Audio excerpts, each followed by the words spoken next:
jungle. Who wants to smoke? I didn't think so. Use a joke, about to get your ankles broke. Chasing C notes. Chasing C notes. Welcome to the jungle. Who wants to smoke? I ain't think so. Use a joke, about to get your ankles broke. Chasing C notes. Welcome to Chasing C Notes, the podcast. I'm your co-host Sirik, and I'm always joined by my co-host Larry. What's good, Larry? What's going on, man? We're gonna muscle through this. Let's do this. Let's do this. And if my voice sounds different, it's because I'm under the weather. So let's try to muscle through this. We're gonna have NBA news. We're gonna have the February review. We're gonna have March predictions. We're gonna have our stock up, stock down, and we're gonna have our Tommy points. But before we get into all that, Larry, how are you feeling about this team? Because they just keep blowing people away. And we're recording this Saturday afternoon after they just manhandled the Nets last night. So how are you feeling overall about this team? Man, I don't know, man. They were 9-1, and then they were on a back-to-back. And of course, they had to play Denver. And we were just, you could tell we were tired. And plus the altitude probably didn't help at all. So I didn't really count that against them. And then all of a sudden they play the Nets and they have a record. They shot 65% from 2 and 67% from 3. I think it was 66 overall. And it was just ridiculous, man. I don't think JB didn't miss a 3. Pritchard didn't miss a 3. There was one. I think it was one other guy who didn't miss 3. It was just an amazing game. As like I said, we're such a powerhouse, and we're on the eve of what's going to happen on March 1st. So I'm feeling really good, and I guess we'll talk more about certain trades and stuff like that a little bit later on. Yeah, we're gonna start out the show with NBA news, but I want to say that this team. Not only, I know that it after the new year, you were like, well, what's going on with this team? The team is really good. But they play defense. They rebound the ball. Somebody said Joe Mazz should be considered for Coach of the Year, and I'm behind that. I think that not having one of your all-star players and then having one who's playing out of his mind, I think you have to take that in consideration for Coach of the Year. But I'm really impressed by what's going on with the Boston Celtics. Okay, so I got 2 trades for you, and let's start with the Harden trade to Cleveland. Will this make them a contender?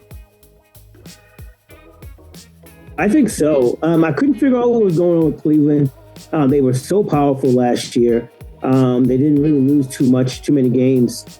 And then they just couldn't figure things out very early on. And it really didn't lose much. So it was very puzzling. I know, a lot of people will look at a team. If you don't make a move, they feel like you lose a step, or maybe teams figure out. That's what we're probably saying about the New York Knicks, because they didn't really make that many moves. And it's just pretty interesting how, coaches can kind of figure things out based on that team if it doesn't make any changes. And I think that's what happened. So now with Harden, it's a question mark now. It's like, okay, how are we going to defend this team? And yeah, they've lost a few games since Harden's been there, but those have been really good teams, except for one team that they played. I think it was it wasn't the Rockets. What team did they play? It was a team on the West that they should have won. Oh, the Bucks. No, it was the Bucks. But that was like a game buzzer type of game. They've been doing really well. The Bucks have been playing really well without Giannis. I don't know what's gotten into them, but they figured out.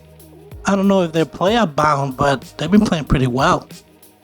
It just goes back to like I was just saying, if a team changes, their chemistry like that, you don't know how to defend them. You don't know who's gonna get hot, who's gonna play well. Same with the Celtics. Okay, who's your all-star? Because if you think about it, the Celtics kind of lost 4 starters. I mean, they lost Harden, KP, Drew Holiday, and Tatum. I mean, so okay, all they got to worry about is Brown. But why are these other guys scoring so much? So I think that's the same thing. Yeah, and you knew the minutes were gonna be passed around. but we'll get to that, to the minutes portion. The other trade, Vucevic trade to Boston. Simons is out. What do you think about that trade? I didn't want to lose Simons, but when I found out we were getting Vucevic, I was good with, because I feel like Chicago wasn't using him the right way. I feel like this guy is almost like a joker from Denver. You know what I mean? He can do so many things. He can pass, rebound, shoot. I just feel like they just never utilized him the correct way. So I figured the Celtics, they can use someone like that. And I feel like that was good, since we lost 3 good big men, and we only kept the one who was really at the bottom of the totem pole. And, and then, it was just too much pressure to put on Garza to step up like that. So I'm glad we got this guy. And, I felt like we still need a shooter. And I was able to see that during the Denver game, when everyone was tired, we didn't have anyone who could shoot. So we're missing one good shooter. And I have a guy who can probably shoot pretty well, but we don't know if he's going to play this year or not. Yeah, and you know what? Getting Vucevic, now you have 3 big men to throw at the Knicks. You got 3 big men to throw at Cleveland. Not that Detroit is the front court is demanding but those are extra fouls that you basically have at your disposal. So I like this trade. I think it sets them up really good. I just like it overall. And I know we're just gonna talk really quickly about the February. The team went 9-2, I believe. Let me just check really quickly. 10-2, I think. 10-2. Mm-hmm. Yeah. So basically, we were right there predicting February. I went 10-2. You went 8-3. And maybe there's a game missing, but I think that it was less games. It was an easy schedule.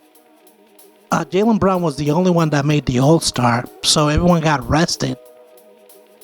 I think it worked out perfect for them. And I was really impressed with, that West Coast after All-Star, that they played Golden State, they played the Lakers, they played the Suns, they played Denver, and they beat Denver at Denver in February. So this team is capable. Yeah. Very capable. It was amazing run. Again, it leads us all up to March 1st, which is tomorrow. And everyone's going to be wondering, just like the LeBron James, the decision. So who's in your power ranking for the month of March? My power rankings I have set up. Let's see here. I think I went ahead and started with Detroit. I was very impressed. Detroit had to play some tough games. I was very impressed how they were able to just show that they're tough. They're a tough team. They've always been that bad boy mentality. So I put Detroit as number 1, San Antonio as 2, Boston I put at 3, OKC at 4, Denver at 5, Cleveland at 6, Minnesota 7, New York is 8, Houston's at 9, 10 is Philly, and I left one team off, and that was your Lakers. I mean, I don't have a problem with any of those teams. I like Houston. Maybe I should have ended with Houston, but I have OKC at number 1. I have San Antonio at number 2. I have Denver at number 3. Detroit at number 4. I have Boston at number 5. New York Knicks at number 6. Minnesota at number 7. Toronto at number 8. Cleveland at 9. And I have Philly at 10. And, I could have probably put Houston there. I thought, I watched a couple of Houston games, and I thought that getting Kevin Durant, there was not going to be any, obviously the ball is going to be in his hand at the end of the game. So I figure, if you need a shot at the end of the game, Kevin Durant is going to do it for you. But there have been some games where he's, struggled. And I don't know if it has to do with age. I don't know if it has to do with the way that they're playing him.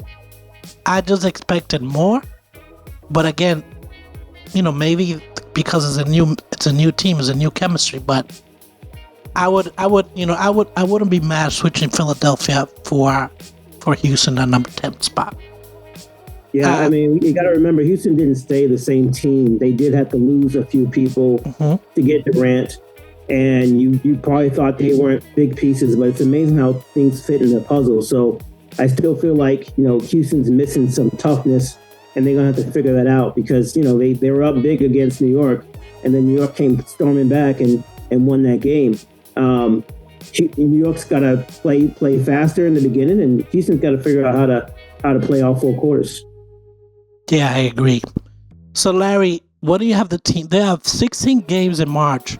What do you have the team going for? What's your prediction?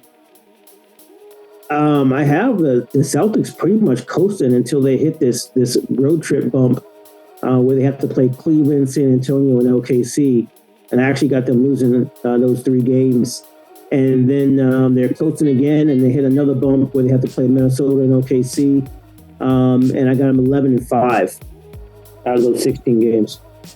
Yeah, I actually have them going 14-2. I think that they're gonna have issues with those 3 games away from Boston. But overall, I think that they can beat Minnesota. I think that they can split with OKC. I think that I don't know if Alexander Gill is back from injury, but I feel like this team keeps winning. It doesn't matter if he's injured or not. But it all comes down to whether or not who comes back. So I got them going 14-2 for the month of March.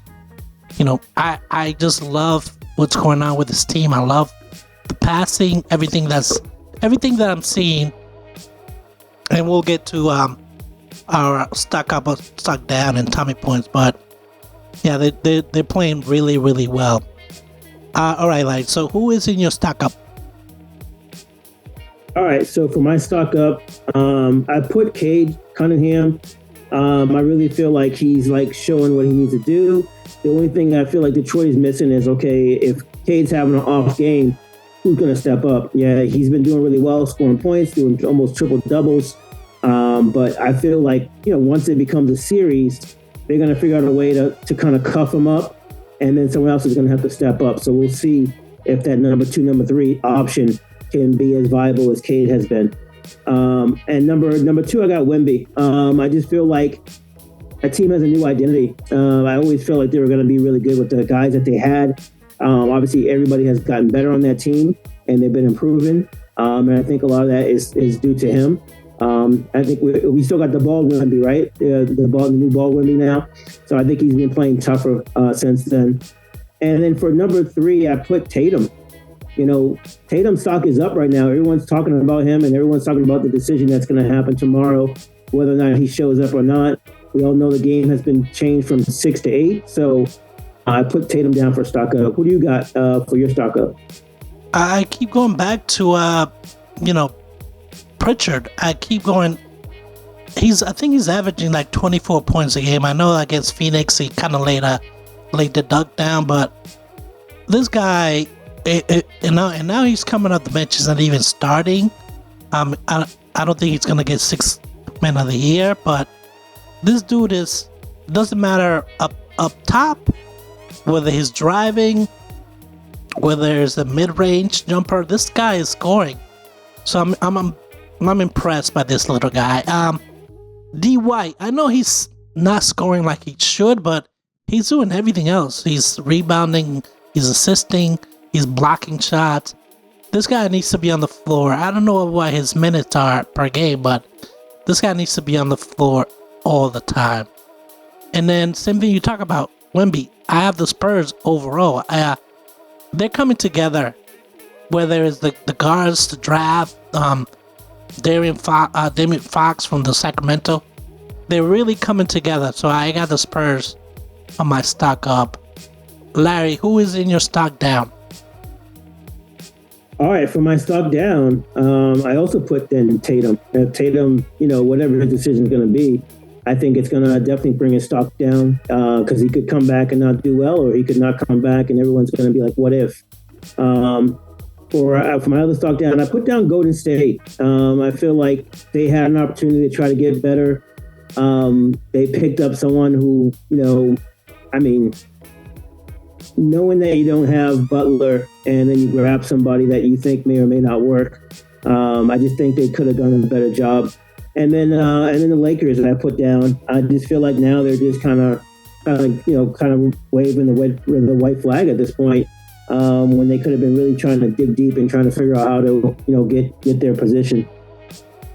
Yeah, no surprise, I do have the Lakers in my stock down because they're basically, Luka looked like he's checked out, to be honest with you. I for some reason, I saw like 3 or 4 games last month from the Lakers, and he was doing his own thing of like complaining to the ref, wasn't running back like he was, and I was just like, this dude checked out. I don't know what's going on. And LeBron, he's getting up there in age. I mean, I know he's 42, 41 now.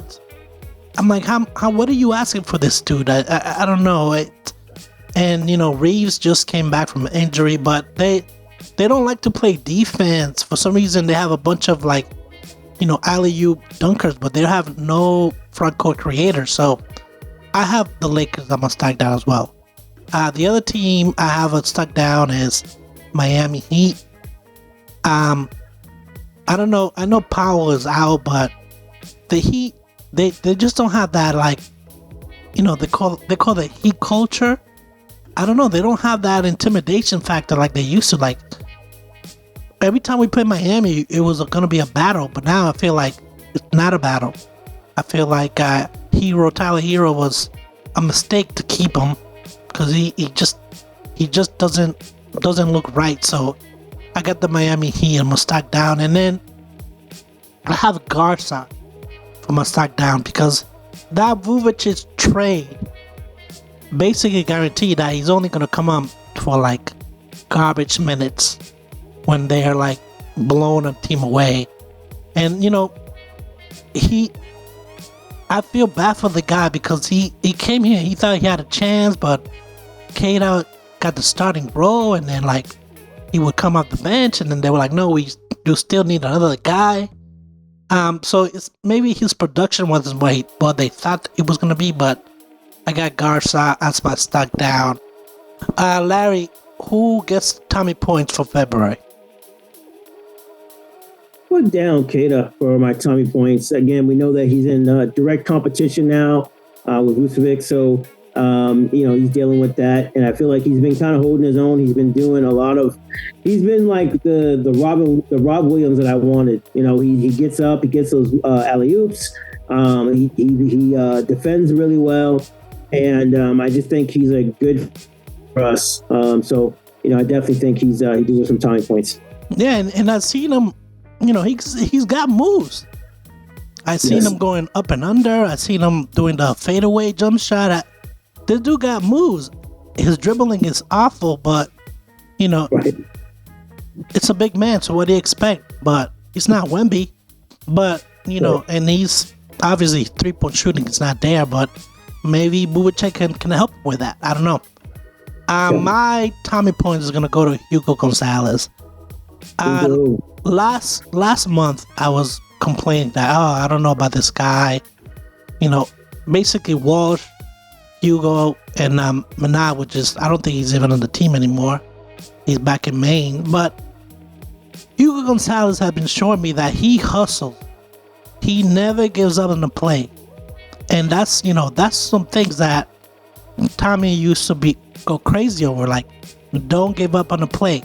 If you have a chance to dive for the ball, block the ball, or steal the ball, just do it. And I've been really impressed. I know he's only 19 years old, but he's been playing professional since like he was 16. So this guy has it. This guy has it. I hope that he gets better. He's working on his 3-point game. He drives well. I don't think that one-on-one is there yet, but this dude is, he's doing it. I'm really proud of him. So Larry, for the month of March, I know we did our predictions, but do you want Tatum back? Let's just go down to the point. Do you want Tatum back? If he is physically and mentally ready, I want him back. I don't want him back if he thinks it's just going to blow up the chemistry. Because I've seen guys come back and be able to, and I mean, we had trades, and yeah, it takes a couple of games for them to get into it, but look how those guys are gelling. Look how Harden is gelling. Look how Vucevic is gelling. So if he's physically and mentally ready, I would say, yeah, come back. Now that we a shooter already, so I say, yeah, we're paving, getting you ready, and let's go. Yeah, I still have mixed feelings about that because this team is playing so well. They can get deep in the playoffs. I don't know if I want the chemistry to be like messed with. I mean, it took Vucevic is in the mix now. We talked about Hugo and Kata coming into their own. I don't know if I want Tatum to mess with that, with that juju. I have mixed feelings, and if it's true that he comes back tomorrow night, and let's say, looking at who they have, they have a pretty easy schedule if he decides to come back until the Cleveland San Antonio game. So I predicted that they will go 4 games, and you predicted that we'll win 4 games. He better not mix with that. That's all I'm saying. If he messes with that and they lose 2 games or 3 games, I'm gonna be really upset because I feel like you can't take that back. He's in the lineup. He's in the lineup. It's not like you can oh, that was a mistake. Let's just set him. Yeah, I mean, it goes back to the year they won the championship, and I didn't feel like that was a Tatum-led team. I felt like that was a team, and I think that when Tatum takes a step back, we're a better team, and this kind of proves our point. When he has the ball in his hand too much, and he's trying to do, the Tatum show, it just doesn't work when guys are standing around. When JB's taking control and he's letting the team know, hey, this is what we got to do. Everybody needs to step up. The entire team just steps up. So, I just feel like, Tatum's got to take a back seat. Hopefully he's on a minute restriction when he comes back. He's not doing back-to-backs. So we don't lose our flow. We don't lose our chemistry. I don't want us to get stagnant and we just sit back and start watching the Tatum show. And if he can't get his ego in check and understand that we're better when he's taking a back seat, then we're going to be in trouble. Because if you look back to that championship game, Tatum didn't have all his stuff. So I think last year he was doing more Tatum stuff, but then he got injured because he was doing more Tatum stuff. So we'll see. We'll see if he kind of wakes up and realizes how good a team we are without him, and realize that we don't need much to be a championship team. Yeah, I mean, let's see, because we don't have a Drew Holiday from 2024. I thought that D White was gonna be that person. He's not the type of player. Not that Drew Holiday would get in your face, but he would back it up with his game. I don't think D White is that player, and I don't think that we have a Drew Holiday on the team currently. The reason why the Olympics picked D White and Drew Holiday for their backcourt. Think about it. You can't replace that player.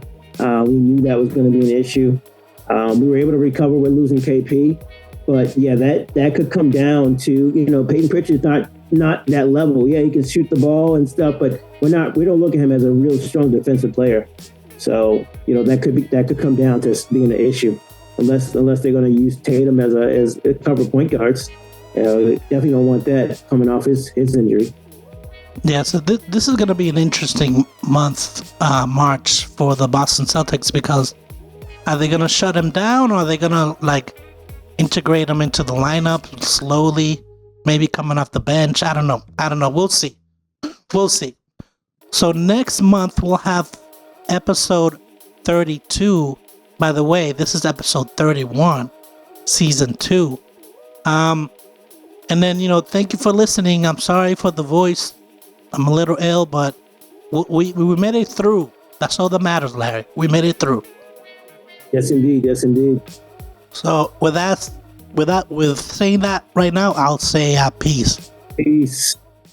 Hi, guys. Thank you for listening to this episode, Chasing Dino's podcast. If you have any concerns or questions, feel free to email us at simsportsmedia@gmail.com.